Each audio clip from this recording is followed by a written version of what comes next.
You have everything you once said you wanted: a stable job, people who love you, a life without any real crisis. Maybe you even have the house, the relationship, the routine you used to dream about when things were harder. And yet, every single day, there's an emptiness inside you that nothing seems to fill. You smile in the photos. You say, "I'm fine," when people ask. You show up. You perform.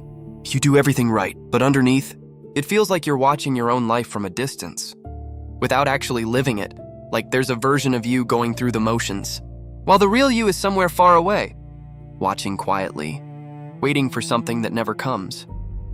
Carl Jung had an explanation for this, and it has nothing to do with gratitude, or positivity, or just thinking happier thoughts. It has nothing to do with needing more success, more money, or a better version of the life you already have. It has to do with a part of you that you learned to hide so long ago, you don't even remember it's still there. Jung called this the neurosis of the successful man, that strange emptiness that shows up precisely when there's no obvious reason to feel bad, no tragedy, no loss, no visible problem, nothing you could point to and say, "This is why I feel this way," just a quiet, persistent hollowness that follows you through an otherwise good life. It shows up in the middle of a celebration. It shows up on a Sunday afternoon when everything is calm. Shows up right after you achieve something you worked years for. And instead of joy, you feel nothing. And here's the uncomfortable truth: this emptiness is not ingratitude. It's not a flaw in your character. It's not something wrong with your brain chemistry that needs to be explained away. It's a signal that part of your psyche is being ignored. Something inside you has been trying to speak for a long time, and you've gotten so good at not listening that its voice has faded into this dull background static you now call just how life feels. Jung called that part the shadow, everything about you that got pushed down, hidden, or silenced in order to be accepted, not just the bad parts, not just anger or jealousy or fear. The shadow also holds things you'd never expect. Your real desires, your unfiltered opinions, the dreams you were told were unrealistic. The person you were before you learned which parts of yourself made people uncomfortable. Every child starts out whole. Every child feels everything without shame. Joy, anger, curiosity, sadness, all out in the open, but very quickly, the world starts teaching you which parts of that wholeness are acceptable and which parts need to disappear. A parent's disapproving look, a teacher's correction, a friend's rejection, each one teaches you a lesson. This part of you is too much. Hide it, and so piece by piece, you build a second self, one that's easier for the world to love. Jung had a name for that second self, the version of you that the world sees, the persona. The word literally comes from the Latin word for a theatrical mask, and that's exactly what it is. The persona is the mask you built to please your parents, to be accepted at work, to keep the peace in your relationships, to be seen as reliable, easygoing, strong, low maintenance. Whatever it was that kept you safe and loved as a child, the persona isn't inherently bad. You need one. You can't walk through the world with every raw emotion exposed at all times. Some structure, some social mask is necessary just to function. The problem isn't that you have a persona. The problem is when you forget it's a mask at all. When you start believing that the mask is the whole of who you are, and here's the problem with living that way. Every time you abandon something real, a desire, an opinion, a need, a boundary, just to protect that mask, a small part of you quietly dies, not all at once, not in some dramatic breakdown you'd notice, just a little every day, a small compromise here, a swallowed opinion there, a dream quietly filed away as unrealistic, a need you decided wasn't worth mentioning, because the last time you mentioned it, someone made you feel like too much. At first, you don't notice. You're too busy performing the role that keeps everyone comfortable. You're too busy being the reliable one, the strong one, the one who doesn't complain, the one who has it all together, and the world rewards you for it. People trust you more. They rely on you more. Your life from the outside starts to look like exactly what it's supposed to look like. But over the years, all those small abandonments add up, and one day, you look around at a life that looks complete from the outside. And you feel nothing because you've been living someone else's life. Even though that someone is technically you, it's the you that was shaped by every expectation you ever absorbed, every fear of rejection you ever swallowed, every version of yourself you learned to edit out to stay safe. Here's what almost nobody tells you. Society doesn't reward authenticity. It rewards stability. It rewards productivity. It rewards people who don't rock the boat, who show up on time, who don't ask too many uncomfortable questions about whether any of this actually feels right. Nobody claps for you when you finally say what you really think. Nobody gives you a promotion for finally setting a boundary you should have set years ago. The rewards in this world go to the persona, not to the person underneath it, so you can check every single box. The house, the job, the relationship, the version of success you were taught to chase, and still feel completely disconnected from who you actually are. You can have a full calendar and an empty chest. You can be surrounded by people and still feel like nobody in your life has ever met the real you, because you've spent so long protecting them from ever having to. Jung would say the emptiness you feel is not a malfunction. It's your psyche trying to get your attention in the only way it has left, because you stopped listening to it a long time ago, when it spoke in small, quiet ways. A flicker of dissatisfaction here, a sense that something was missing there.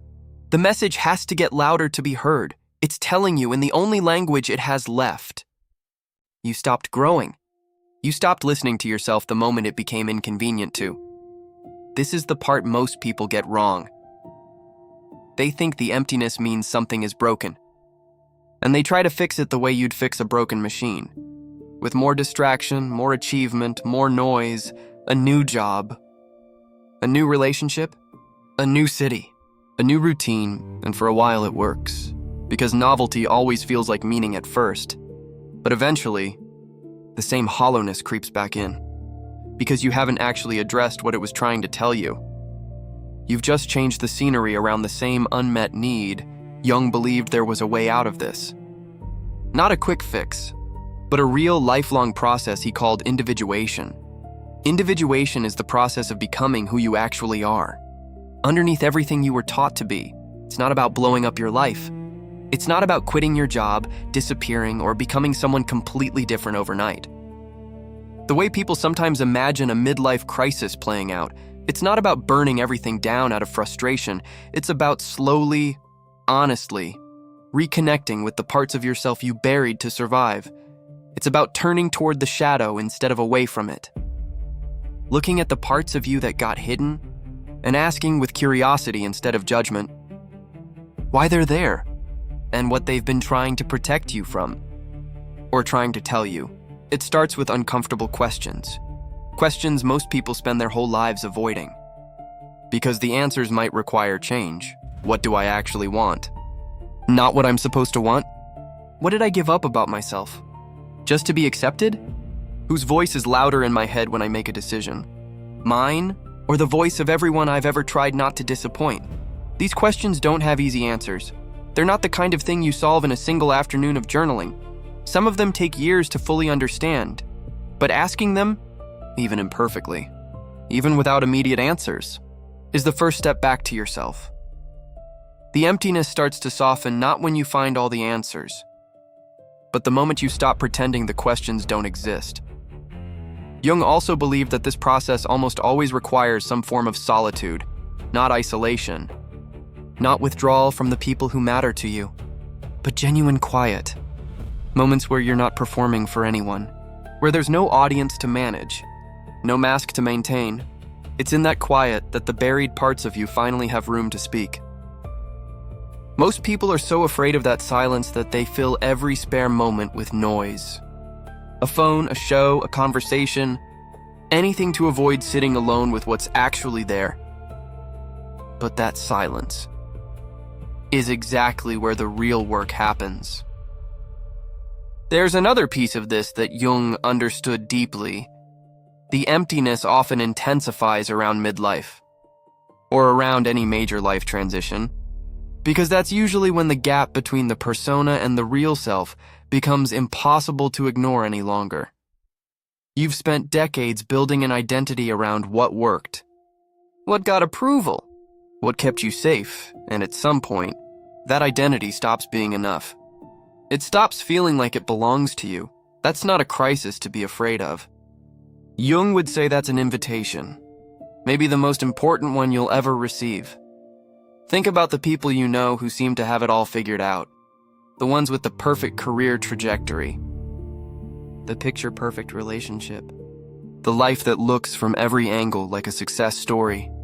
How many of them, if you actually sat down and asked, would admit to feeling this same hollowness late at night? When nobody's watching? More than you'd think, because the mask doesn't just fool other people. Over enough years, it starts fooling the person wearing it too. There's a particular kind of loneliness that comes from this. Not the loneliness of being physically alone, but the loneliness of being surrounded by people who only know your persona. You can be in a room full of people who love you and still feel utterly unseen, because none of them have ever met the version of you that exists underneath the performance. And the tragic part is, you're often the one keeping them out. Not because you don't trust them, but because you've forgotten how to let anyone in. The habit of hiding becomes so automatic. It stops feeling like a choice. Jung also warned about something he called inflation and deflation. Two ways the ego reacts when it's cut off from the self. The deeper, truer center of who you are. Inflation looks like overachievement. A constant chase for more status, more validation, more proof that you matter. Because some part of you doesn't believe it on its own. Deflation looks like exactly what we've been describing. That flatness, that sense of going through life at half volume. Because the connection to something deeper has been severed, most people swing between the two without ever realizing both are symptoms of the same disconnection. It's worth saying clearly, none of this is your fault. You didn't choose as a child to start hiding pieces of yourself. That happened automatically, as a survival strategy, long before you had the tools to understand what was happening or the power to do anything differently. The persona was built by a version of you that was just trying to stay safe. Stay loved. Stay included. There's no shame in that. The shame only creeps in later, when you keep the mask on long after it stopped being necessary, simply because you forgot you were ever wearing one. So what does it actually look like in practice? To start turning toward the shadow instead of away from it, it rarely looks dramatic. It often starts with something as small as noticing a flicker of irritation you'd normally swallow.